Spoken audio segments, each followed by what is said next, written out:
नमस्कार शेतकरी भावांनो, आपण आता ऊसाला खताचा डोस दिलेला आहे. पावसाच्या गॅपमुळे आपण ऊसाला पाणी चालू केलेलं आहे. हे पहा, ही 2 इंच नळी, हिला 2 फूट आपण कट करून ठेवलेले आहे.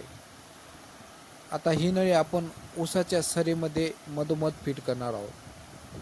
ही नळी हाताने या खोऱ्याने अशा पद्धतीने माती काढून ही नळी अशा पद्धतीने फिट करायची आहे.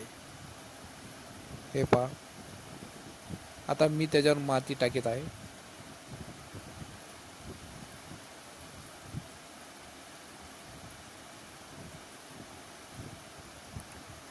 अशा पद्धतीने मी ऊसाची बांधणी झाल्यावर पूर्ण नळ्या ह्या क्षेत्राला फिट केलेला आहे. हे पहा,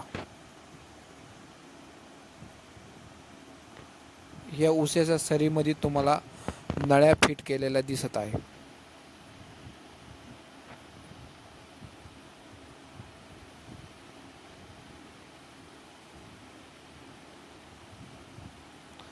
या साईडला ह्या क्षेत्राला पाणी चालू केलेलं आहे. हे बघा, पाणीचा अंदाजाने तुम्ही टप्पे देऊन नळ्या चालू करू शकतात.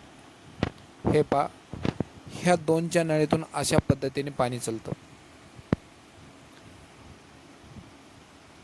पाणी चालू केल्यावर थोडा कचरा ते साईडला काढून घेणे. हे पहा,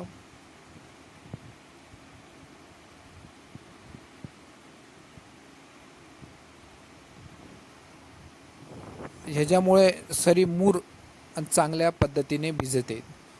हे पहा, या नळीतून फुल पाणी चालू आहे.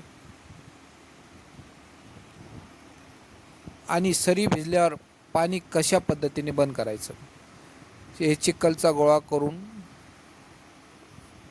नळीच्या होलमध्ये टाकून बंद करणे. हे पहा, पाणी बंद झालेलं आहे.